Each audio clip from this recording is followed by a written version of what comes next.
My name is Tony Felker, President and CEO of the Frisco Chamber of Commerce. I am joined a lot of our scenes, but on the scenes here, we also have Chris Lee, our Governmental Affairs Manager, and of course, our panelists for today that we will get to in just a second. But before we go any further, we definitely want to thank the Frisco EDC, Economic Development Corporation, for being our sponsor today. Thank you guys very much as they work with us, and we all work as partners on the road to recovery. So we want to thank the EDC for that. Mr. Chris Lee, you want to give us a quick update? Is there anything happening in Washington, D.C. or Austin or anywhere else? Of course not. It's nice and quiet everywhere. No, I'm kidding. We've got a few things going on in D.C. right now. There's the House. Nancy Pelosi is working on a version of a bill that may or may not see the daylight based on what I've heard from political back and forth with the House and the Senate. So we've got some interesting movement there. Hopefully it will include support for chambers of commerce. It's something we've been advocating for the last few weeks, to include chambers of commerce in the 501c6 world and the PPP loans. We're working through that. Our North Texas delegation, Van Taylor, Michael Burgess, Ted Cruz, John Cornyn, are all in support. They've all signed onto either various letters or written their own letters of support. So we're working through that. The phase 4 package, it could be together in the next 2 weeks. It could be together in the next 6 weeks. This is going to be a full-on guerrilla warfare fist fight in DC to have something come out of it. That's headlines I've read. So it'll be very interesting. Hopefully we'll get something together fairly soon on that. Down in Austin, they're already starting to talk about the state budget. There are huge shortfalls in revenue that's already being forecast. It's going to be a very intense session. The last time we've had to do any sort of cutting like this, there was $5 billion taken out of public education. So we're going to see even deeper cuts across the board in various areas in the state budget as well. So we're already looking for kind of signals and what will come of that. It'll be very interesting to see how that comes together. But those are the things that we're tracking right now. And there is still funding available in the PPP program. So we've talked about that for the first few weeks of this pandemic. The PPP loan, we ran out of money, then we got another infusion of money in phase 3.5 from DC. Now that funding is still available, so if there are businesses out there who have not applied or still waiting, I would encourage you to go ahead and get your application in, talk to your lenders, talk to the SBA reps, talk to different banks to get that process going. But other than that, we've got some fun stuff happening at the Chamber. We've got another conversation with the Chamber coming up on Thursday with Andy Eads, and talking about the Open Denton Grant program that the Commissioner's Court has put together. Very excited to hear about that and hear from Andy Eads. And then last two quick things I want to mention. On our website, we've got a resource page. 2 things on there are our PPE vendors list. We've created a list similar to our restaurant, retail, and services list, where vendors who are selling PPE products can go on there and list what products they're selling and how to get in contact with them. So any businesses in the area that is looking for hand sanitizer or gowns or face masks, they can go on there and contact those vendors. So that's all I got on my end. I'll toss it back over to you, Tony. Very good. And for those who may not know, your good friend, as you mentioned, Andy Eads. Andy, that's actually our Denton County judge. So that's who will be talking about the Denton County Open program we talked about. And with that, the mayor has now joined us, so we have all of our panelists here as he's rushing over from another appointment, although I know that background now, and I know that's actually his house. So to all of our panelists, Mayor Jeff Chaney, Chief Mark Pyland, Ron Patterson with the Frisco EDC, welcome everybody. We want to get right into this. It was 2 weeks ago today that we did our last conversation with the Chamber, with the 3 of you, and we were about to roll into phase 1 of reopening. It's a 25% capacity. We didn't really know what to expect. I guess I'll throw it to the mayor and just put him on the spot right away. Mr. Mayor, what's been your reaction over the last 2 weeks with the reopening phase 1? How has it gone in your opinion? Is it what you expected? And we want to hear from everybody, so just feel free to chime in. But Mr. Mayor, we'll start off with you first. Sure. Thanks, Tony. Thanks for hosting us again. I want to first say I'm repping my small business of the day here, Maple Street.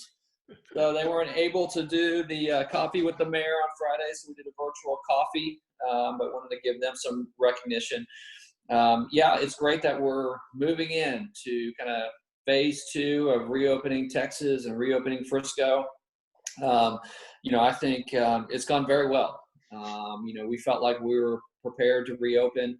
As we kind of mentioned on the last call, Frisco and myself and city council, we took a lot of heat kind of early on in this process because, we weren't the first to close down businesses. We wanted to kind of think through, is there a way to really do this kind of phased approach? And then, kind of as things kind of played out with the region acting really quickly, then at that point, I think it became, a scenario where we really had no choice. But what we're trying to do, certainly as a city, is use this as preparation. Should we ever have a similar situation or another outbreak where we do have kind of more of a phased system in place.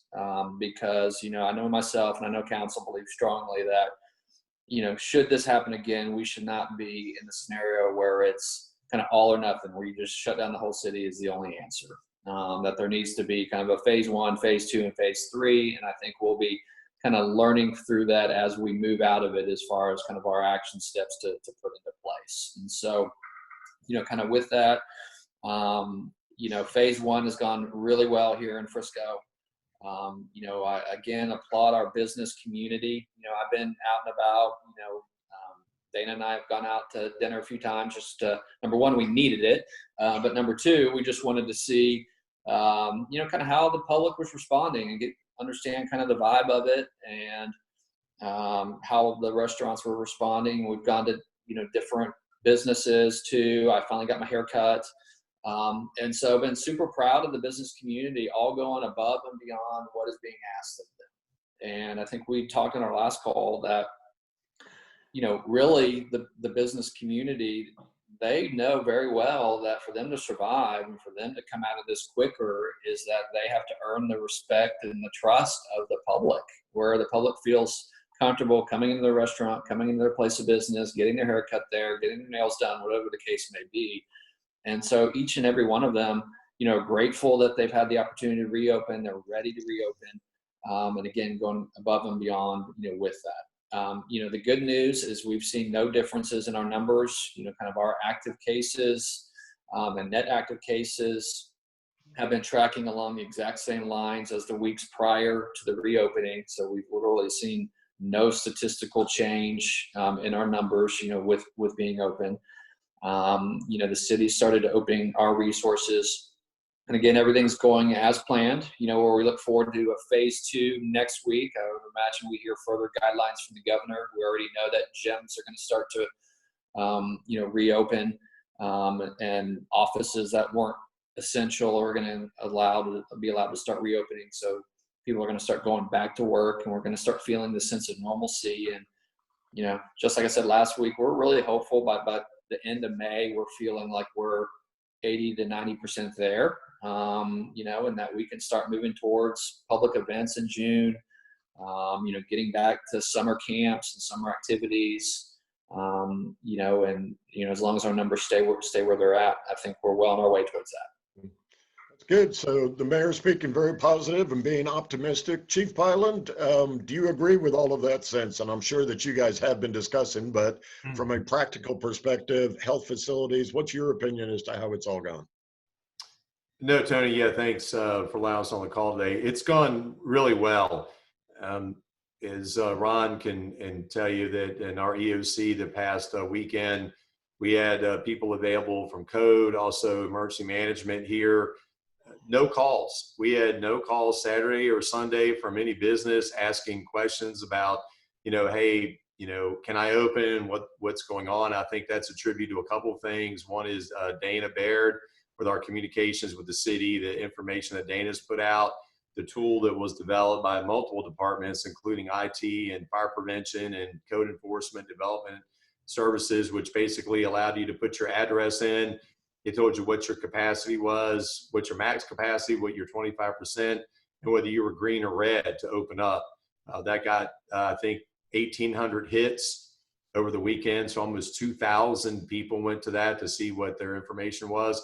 And I think lastly, we had tremendous cooperation from the businesses.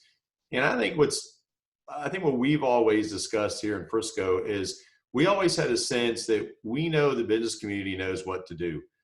We can give them the Jersey walls and the guidance, but we knew that there are really bright people out there. They're really smart. They're in business. They want to be in business. And we had high confidence that the business community would go over and above what was required. As the mayor said, I too have been out to a couple of restaurants. 100% compliance. Tables cordoned off, nothing on the tables, cleaning the tables, hand sanitizer, mask. I mean, the whole thing was just done at a very high level. So the businesses did exactly what we thought they would do, and that is they came up with even more solutions than the guidance did. So we feel really good about that. That's great. Chief, let me just follow up. You mentioned no calls from business. What about from the general public? Anybody calling in afraid that a certain establishment was pushing the limits or questions like that? Has the public reacted as well? That's a great question, and that was again zero. We last weekend was a weekend of zero. We had zero businesses call. We had zero complaints about any business, and we had zero positive cases in Frisco all over the weekend, including yesterday, I believe. So I'll have to check yesterday, but I know the weekend we had no cases in Frisco. So we were zeros across the board the entire weekend, which made us really happy. It's the only time that we're glad to get a zero score. Glad to have people sitting around not doing anything. That's great. Ron, as the head of the task force planning committee there, recovery task force, it sounds like everything that you and the committee have done has worked exactly. Is there anything that you can think about that you would have done differently looking back now at that group and at the efforts that you've been coordinating? Well, I think I would say that the fact that we're all pulling in the same direction, that's the big factor here. The fact that it starts with our leadership with the council giving us very clear direction on where they want to go. But then in addition to that, I mean, working with the chamber and Chris and you and the data that we've been able to push out, and the fact that we've all been in sync. The fact that the data lines up, we constantly are checking to make sure that we're not out of sync somewhere, I think has been very, very valuable. I would say that, the fact that these tools that both the chief and mayor mentioned have been invaluable. We spent a whole lot of time questioning ourselves, frankly. Is it good enough? Will it work enough? Is it accurate enough? And, the answer was yes. And, resounding answer has been yes. The utilization's been high. And, again, is it perfect? No. But has it taken the lion's share and brunt of the questioning? The answer is yes. And so we feel very good about that. And as Chief pointed out, it took a ton of people and effort to put it together from a lot of different disciplines. And so thanks to everybody on that. Absolutely. So we mentioned moving into phase one and then modified phase one with the opening of salons, barbershops. The mayor indicated he got his haircut. Ron, Chief, I have not done mine yet, as probably can tell, although I didn't do a bad job on my own here. So have you guys been out to a barber and gotten your haircut yet? I have not mine yet. Mine's kind of long. My wife's kind of on me right now about it, but yes, I do need to get a haircut. However, I tell you, I couldn't stand it anymore. I had to run over to Scotty P's and get me a hamburger. I needed that hamburger and French fries in a bad way.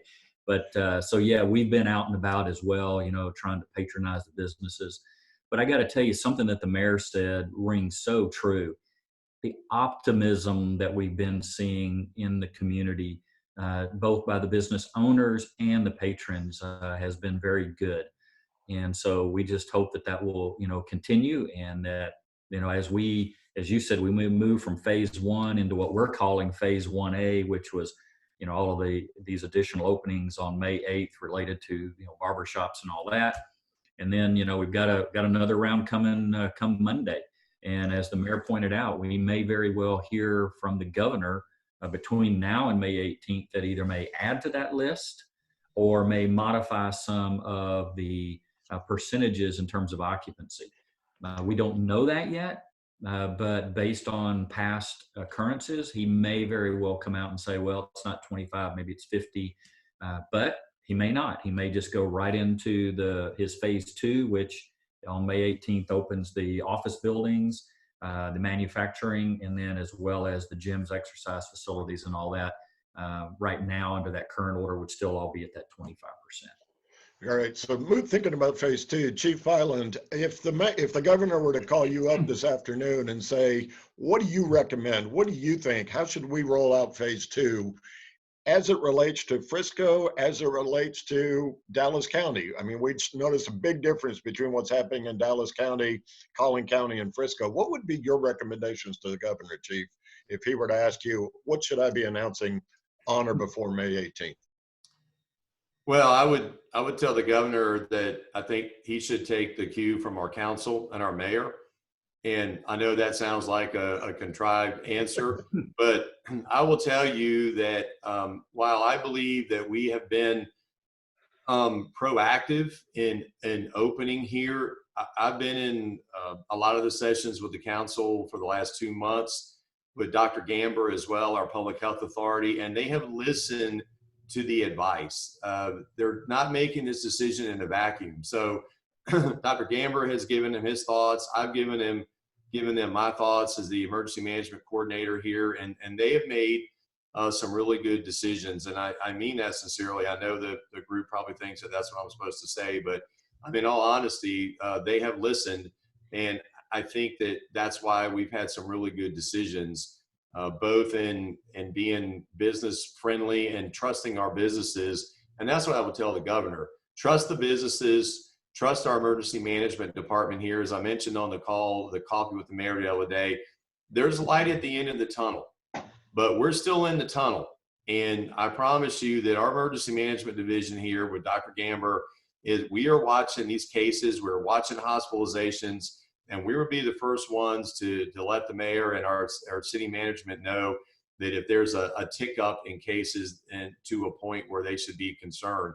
So while we're a lot on the open side, I can promise you we are watching the positive cases and the hospitalizations extremely carefully.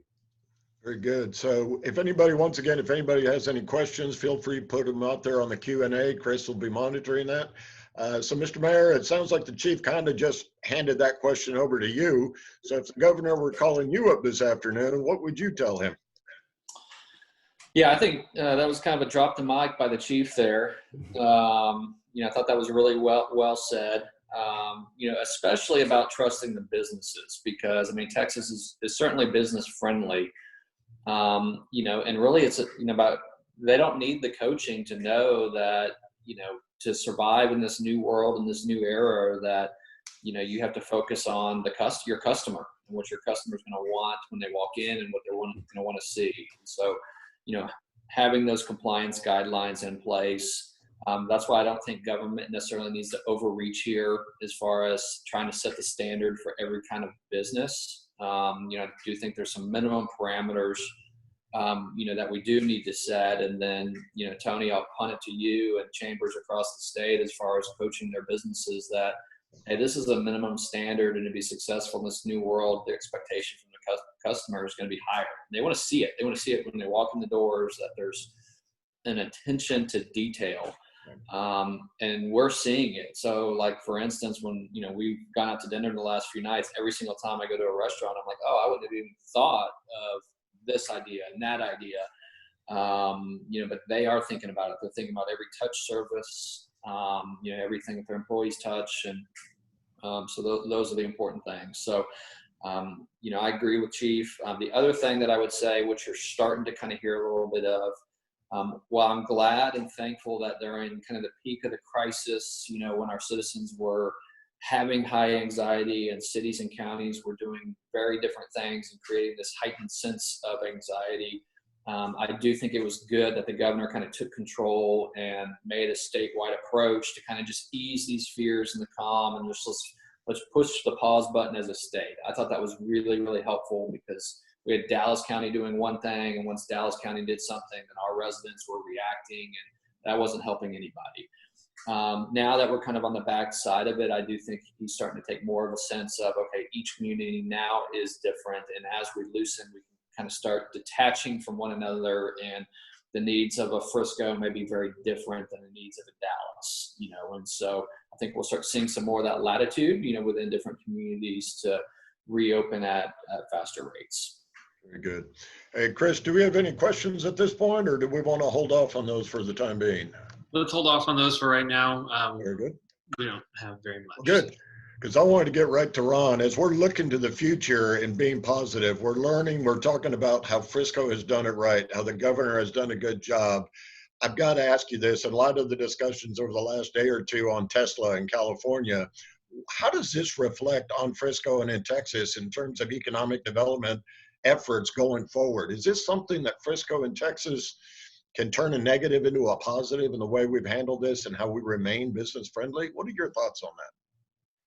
Well, I would simply say absolutely that it is there's a silver lining in the mess.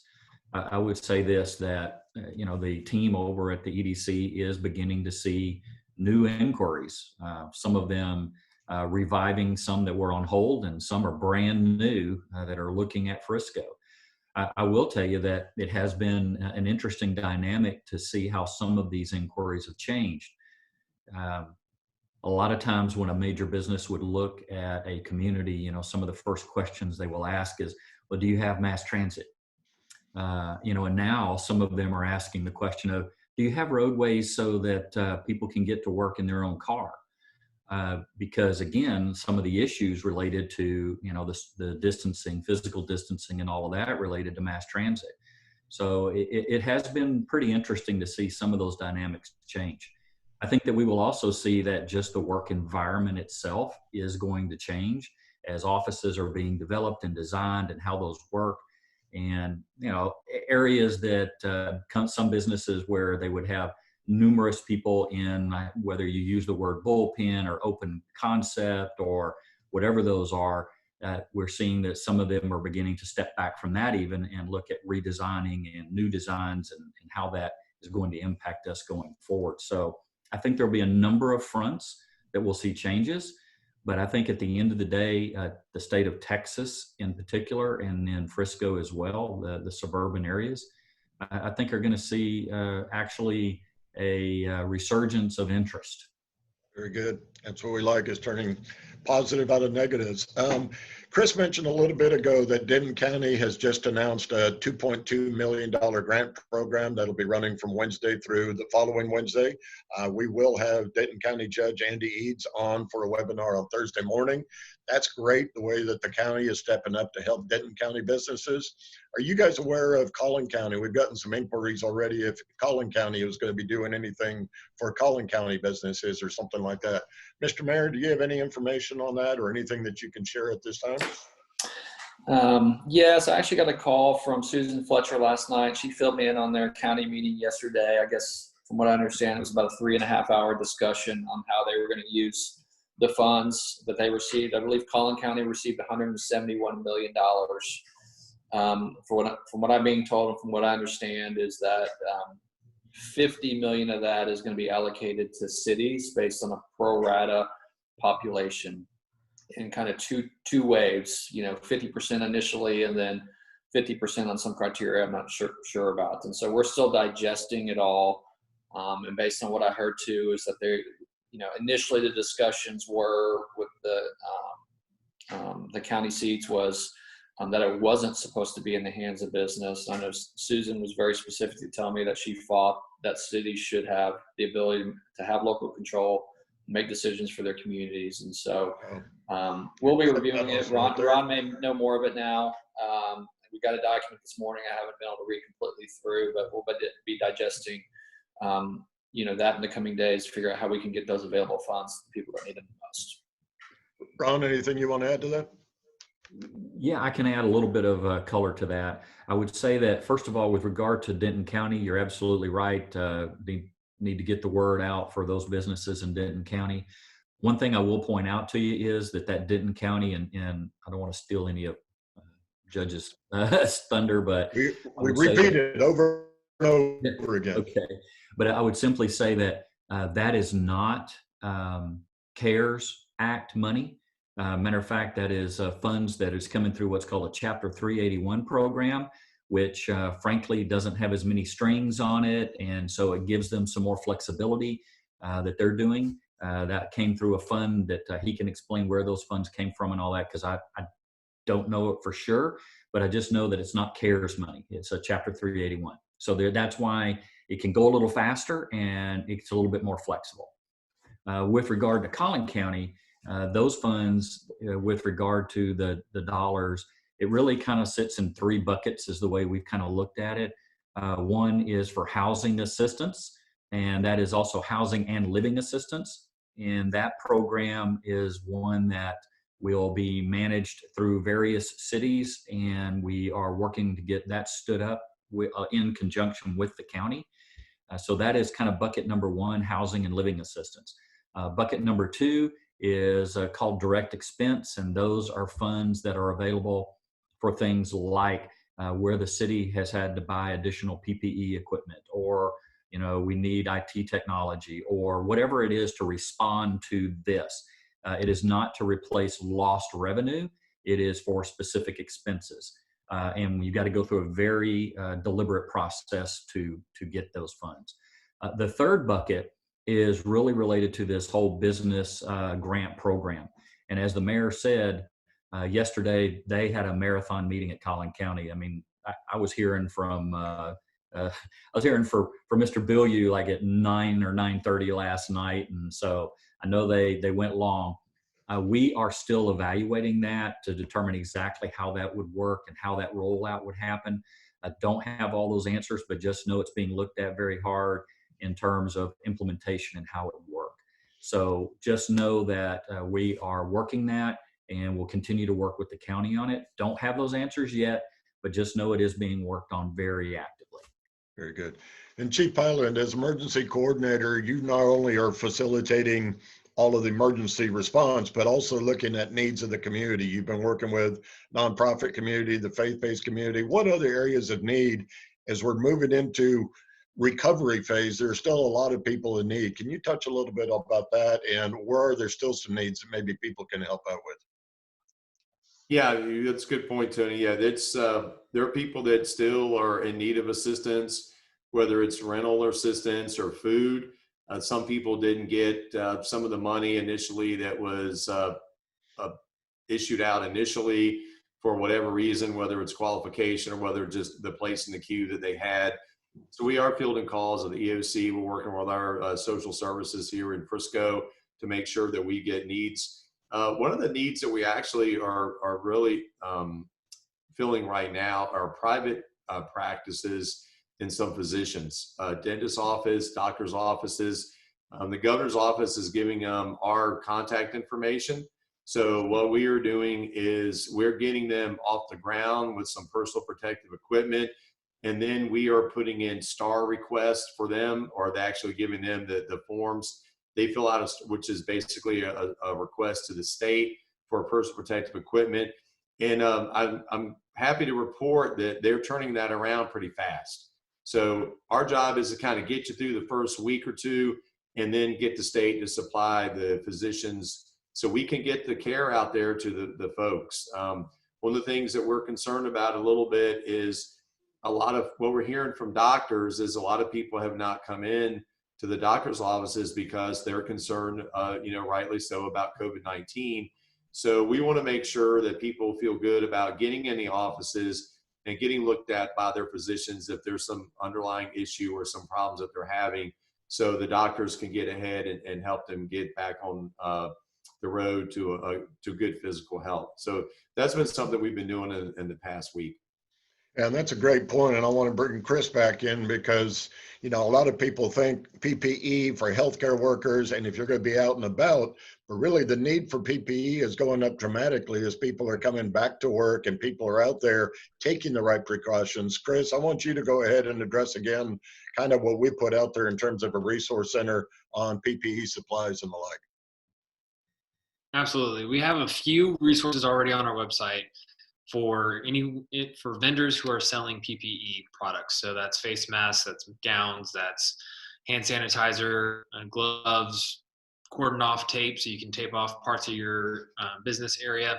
So we have that resource on our website. If you go to our coronavirus resource page, there's a full list. And if you are a vendor or you know a vendor who is selling some of these things, there's a form on there they can fill out and they get automatically added to our list. So any business that's interested in finding some of that PPE equipment, they can go on there and easily find what they're looking for and get that resource. Yep. And that makes me feel a lot better as I booked my dentist appointment because I've had a temporary crown that's been holding on. They did a very good job on that temporary crown, but we got to get that permanent in 2 weeks. Mr. Mayor, you alluded to the fact that yourself and the council are using this crisis to try to plan for the future, but there's no way that anybody could have planned for this crisis. But how do you use this as a way to prepare for future events that could happen? How do you prepare for anything and everything without knowing what it is? Yeah, I mean, I think all of it is a learning experience, crisis management, I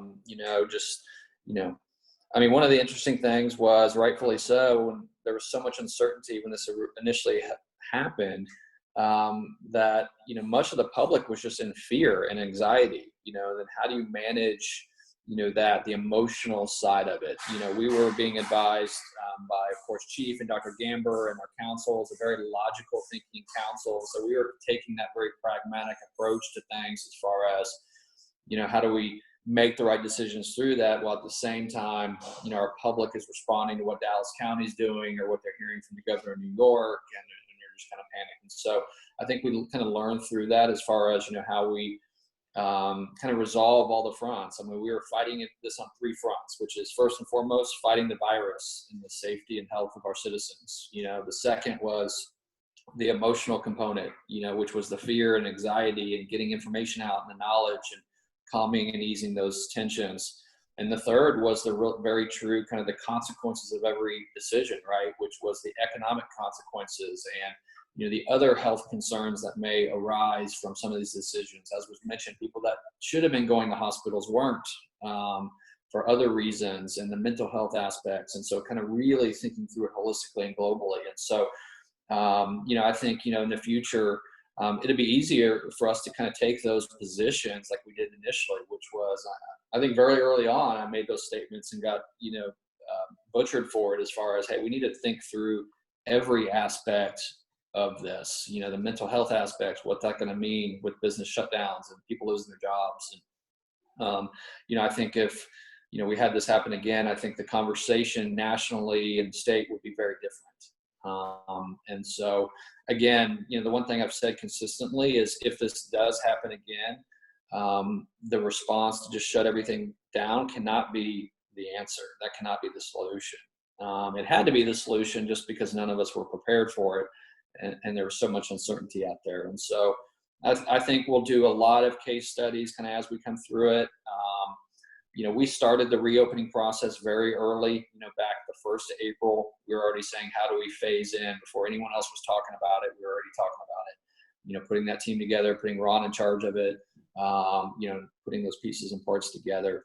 But I do think it's important for us to use this reopening process again to start kind of figuring out those phases, and the example, it's not the best example, but, is kind of drought conditions, what we learned from going through that big drought, whatever it was 10 years ago, or, hey, we need to have the, phase 1, phase 2, and phase 3. So should we ever go through this again?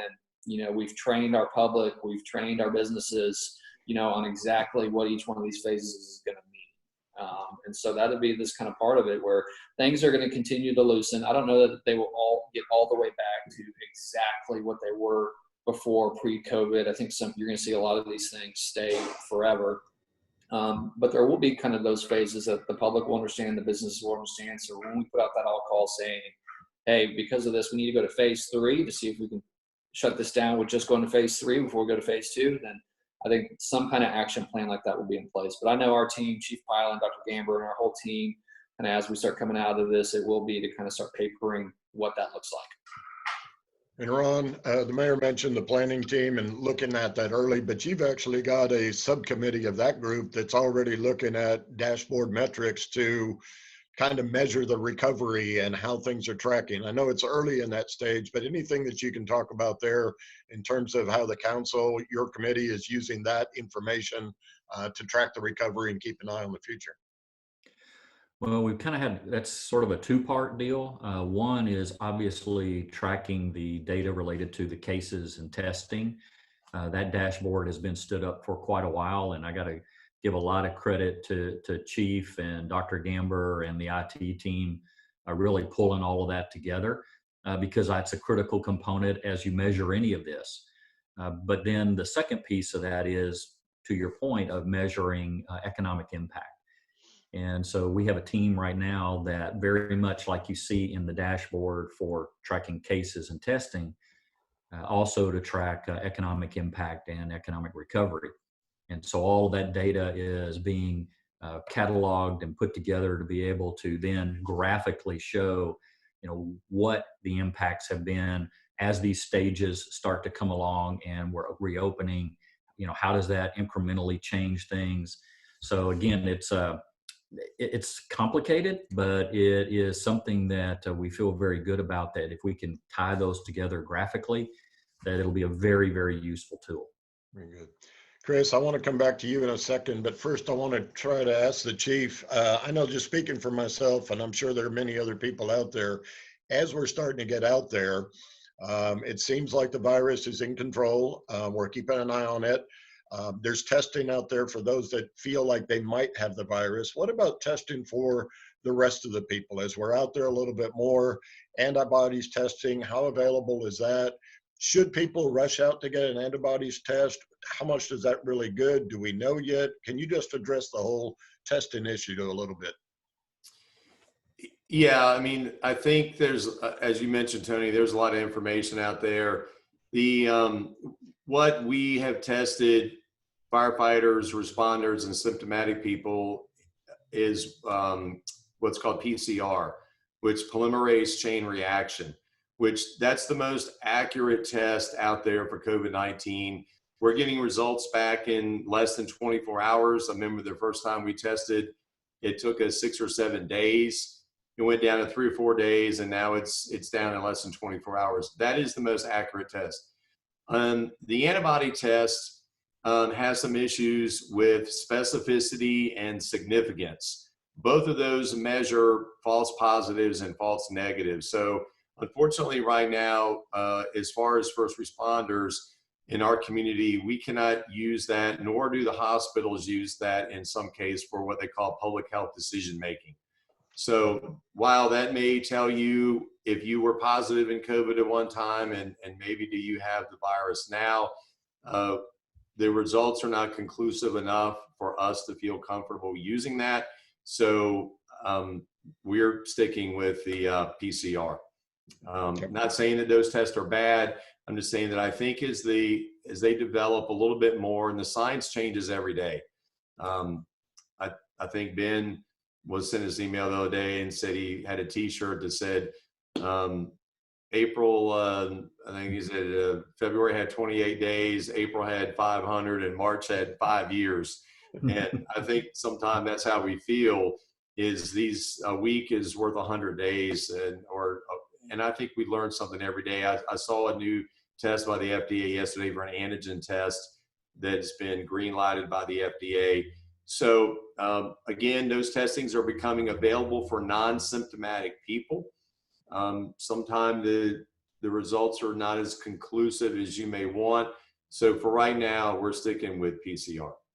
So what I'm hearing is, don't worry so much about the testing, just stay smart, stay healthy, be careful, watch your distance, and go from there. So Chris, I want to give you an opportunity to chime in if we've got a question or if you've got a question from the audience, et cetera. Yeah, absolutely. Our Q&A has been a little quiet, so I just want to remind everybody in our audience, if you do have a question, please go ahead and submit it, and we'll see what we can do to get that question answered. But I do have a thought that I've been thinking about, and this one's a little bit more for Mayor Chaney than I think the rest of our panelists, but looking forward into what will be the 2021 legislative session, what do you think are some of the things that are going to be top of mind? Clearly, the state budget's going to be one of them. But are you seeing anything coming up on the horizon at this point that the business community in Frisco should look out for specifically? I'd say top of mind. I mean, it kind of looks back to the last session, right, where basically the local control was kind of stripped a little bit from cities as far as our budgets, and we made the arguments last session. Obviously none of us foresaw something like this, but we did say, we need the flexibility, if we need to pay public safety, if you handcuff us on that. And so, now there's, I guess, by governor's orders, that's been relaxed, but that should be by policy, which is there should be kind of that local control factor given back for these very reasons. So I think that's going to be a big component of it. Maybe even looking at, additional flexibility on, kind of like EDC and CDC dollars. You kind of see that right now. We're kind of asking for that. Hey, give us a temporary relaxation of those because we have different needs. And so, is there a policy in place that can, kind of return to local control, I would say would be a big one for us. And then we're just going to have to kind of see the aftermath of, for Frisco specifically, the tourism industry is huge for us in these events. And so, what is that going to look like, and what kind of mandates are going to be put in place for stadiums and concerts and sporting events that are so critical to our local economy. And so I think we'll have a very loud voice, in that, and so we need to start putting our plans in place as far as, how do we get back to, North Dakota State coming here in the first week of January and us being able to sell 23,000 tickets. And everyone feels safe and comfortable with that. So I think the large venue will be a big discussion, I would hope, kind of that legislative session. And I know as a business community, we can help with that. But then what does the new normal look like for, kind of everything else? As far as, how much regulation to put in place versus how much, to Chief's point, to trust the business. I think there's going to be a lot of kind of push and pull in this session. And I think COVID response, I would imagine, in a lot of ways will now dominate the discussion. Obviously, in the next session, the big thing is going to be redistricting. So that's going to be another big one for Frisco. And so, kind of across the entire city, that's going to be a great one to have a local voice, because Denton County is going to redistrict. We're already split between two counties, and I've heard rumblings that we may have two Denton County commissioners, and so, I argue against that. I mean, how can the city of Frisco have 3 county commissioners? We just have no voice. So for Denton County to keep Frisco all in one, and then for us to have our own legislative seat, which incorporates Frisco on the Collin County side, I think is going to be, a really big push. That's the challenge we have with being across 2 county lines. We have so many elected officials that represent us that we want to keep it at the minimum level. So that's a great place where the businesses can be vocal. That I think it is time for Collin County Frisco to have its own seat. And without a doubt, with having city council and school board elections in November, if you like governmental affairs and this kind of topic and this kind of discussions, Chris is just loving it, because he's got nothing but, it'll be elections and a legislative session like we have never seen before. So stay tuned, and stay tuned to Conversations with the Chamber with Chris, and go from there. We need to go ahead and wrap this up, but I just want to throw it to each of our panelists. And then lastly, I think I'll throw it to Chris as well. But for our 3 panelists, I wanted just to ask you, is there anything in particular that has already come to change with the opening, or that you're waiting for? What's that one thing that you just say, I can't wait until I get to go do X, or I can't wait until this place opens? For me, for example, I have been back at my favorite breakfast place. I'm not going to name it, but anybody who knows me knows where that is. I've been back at my favorite breakfast place, and I love having that routine coming back. And I can't wait until some sort of sports comes on. This Sunday, we actually have live NASCAR, and I've never been that excited about NASCAR before in my life. So for the 3 of you, we'll start off with you, Ron. What is it that either has opened up again that you're so thankful for, or that you can't wait to open up and go do again? Oh, wow. I need my football, man. I need my football. So your predictions on football season, how do you see that coming about? Well, it's I think that, and when I say football, I mean professional and college. I love it. I know that the NFL is currently working on a plan, and they've got some a lot to think about, especially in a contact sport. So, but I do know that they are actively working it, and may actually, see something in a not too distant future, related to at least getting their offices reopened, and all that kind of stuff. So, we'll see. But like I said, I miss the football.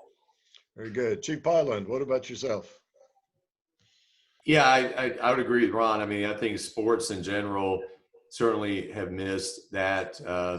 It's a void there for everybody really that really likes sports.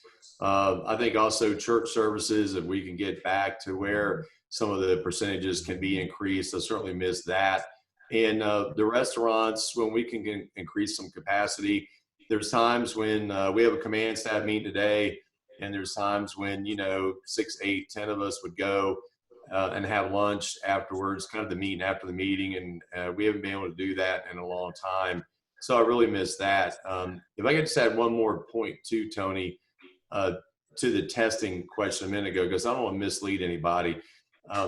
Antibody tests in certain settings are certainly acceptable. For example, in a hospital setting, they're using more tests than just the antibody test. If you were to test positive, they look at your symptoms. They also can do chest x-rays, which is really the telltale sign of someone that has COVID-19, is whether you got a positive chest x-ray. So I didn't want to mislead the group by saying that those tests don't have their place. They certainly do in some settings where they use other modalities to confirm a positive test. So I just want to make sure everyone's clear on that. Yes, sir. Thank you. And just to follow up on one other point, Chief, you mentioned at the EOC, you didn't have any calls last weekend. We certainly want that to be the case again this weekend. But if a business has questions, or if a citizen has questions about how a business is operating, that number will still be available and they can still contact the EOC, correct? That's correct. Well, people there and on phone lines, if even after hours, it rings forward. So we'll be able to get you your answer. Very good. But hopefully we're going to have 000. Mr. Mayor, before we get to, yes, sir. Sorry about that, Tony. Just to remember that you have both an email and that phone number. If you'll just go to our Open Frisco on the City of Frisco website and on your website, that email address and phone number are still active and being perfectly good. And Mr. Mayor, before we wrap it up with what you're really thankful for or wishing for, one quick question. Do you have an update or any idea on what will happen as far as the school year next year? Do you have any thoughts? I know that's a lot of discussion. Anything that you want to share at this time, or just stay tuned? Obviously I stay in communication with Frisco ISD. From my understanding is they are planning for school to reopen in the fall, and that, there may have to be some additional stipulations in place for if there are some students or parents that are afraid of sending their kids back to school, that there are still learning opportunities. So I know they're still working through that with the goals of returning in the fall as expected. And that probably leads me to the thing I was going to add. Obviously, sports, football, seeing people face to face and not in a Zoom call, and kind of getting back to normal life, as Ron and the Chief mentioned. But for me, the one I'll add is I just really miss seeing my kids perform. And Dana and I were talking that yesterday was, Sunday was the first Mother's Day that we could remember that we didn't spend Mother's Day at a baseball field. And so we just really, really miss that. And so I'm really anxious to get these kids in our community back to doing what they love to do, which is playing sports, practicing band, going to dance practice, you name it. I mean, I'm ready to get them back to living their life and hope they have a normal summer. I know my daughter Caitlin was on cloud 9 yesterday because we heard that Sky Ranch was not canceling their summer camps, and that she's still going to, as of now, get to go in July. And so that, brought a smile to my face. And I know all of our families in Frisco are ready to kind of get back to that. Mr. Mayor, we want to thank you, the council, Ron, Chief Pyland. We want to thank all of you for working with the citizens and the business community to getting us back as quickly as possible to that normal. And we look forward to seeing what's going to happen in phase 2 coming up very soon. Hope to hear from the governor very soon. Obviously, the city page, the Chamber's resource page, will keep you all posted on that. So thank you guys very much. Chris, before we close out, what do you want to see the most coming back and getting back to normal? Oh, I'm a people person. I need to have some people interaction. So get me out, get me into a restaurant, a bar, anything. I don't want that to be too telling of myself, but get me out there where there's some people around and I can go have a conversation with some people. I'm ready for that. Very good. Well, we will be working, Chris will be working to have conversations with the chamber, turning back around to conversations at the chamber very soon. But in the meantime, Thursday, we'll have our next one with Denton County Judge Andy Eads talking about the Denton County Grants Program. So please stay tuned to 10 a.m. on Thursday morning. Please sign up for that. And with that, just want to thank all of our panelists. Keep up the great work. This is what makes Frisco great. And we will come back stronger and quicker than anybody else. So thank you guys so much. Appreciate your time, and we'll talk to everybody soon. Thank you.